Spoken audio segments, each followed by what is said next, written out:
अल्हम्दुलिल्लाहि रब्बिल आलमीन वस्सलातु वस्सलामु अला सय्यिदिना मुहम्मदिन खातिमिन नबिय्यीन व अला आलिहि व अस्हाबिहि अजमाइन। 98 नंबर हदीस है। हज़रत अबू हुरैरा रिवायत करते हैं, उन्होंने अर्ज़ किया, या रसूल अल्लाह, क़यामत के दिन आप सल्लल्लाहु अलैहि वसल्लम की शिफ़ात से सबसे ज़्यादा किसको हिस्सा मिलेगा? तो नबी करीम सल्लल्लाहु अलैहि वसल्लम ने फरमाया, ए अबू हुरैरा, मुझे ख़्याल था कि तुमसे पहले कोई इसके बारे में मुझसे दरियाफ़्त नहीं करेगा, क्योंकि मैंने हदीस के मुतालिक तुम्हारी हिर्स देख ली है। क़यामत में सबसे ज़्यादा फैज़याब मेरी शफ़ाअत से वो शख्स होगा जो सच्चे दिल से या सच्चे जी से ला इलाहा इल्लल्लाह कहेगा, यानी अपने अक़ीदे में पुख्ता होगा, यकीन में पुख्ता होगा, उसमें किसी किस्म का भी कच्चापन नहीं होगा। यानी हमें अपना अक़ीदा तौहीद जो है उसको पुख्ता बनाना है, अल्लाह के साथ किसी को शरीक नहीं बनाना।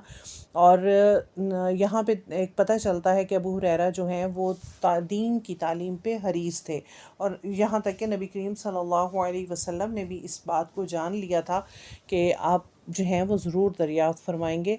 तो हमें भी अल्लाह ताला ला इलाहा इल्लल्लाह के ऊपर अमल करने वाला, यानी हमारे अक़ीदे को पुख्ता बनाए और हमारे यकीन को पुख्ता बनाए, उसमें किसी किस्म का कच्चापन ना लेके आए।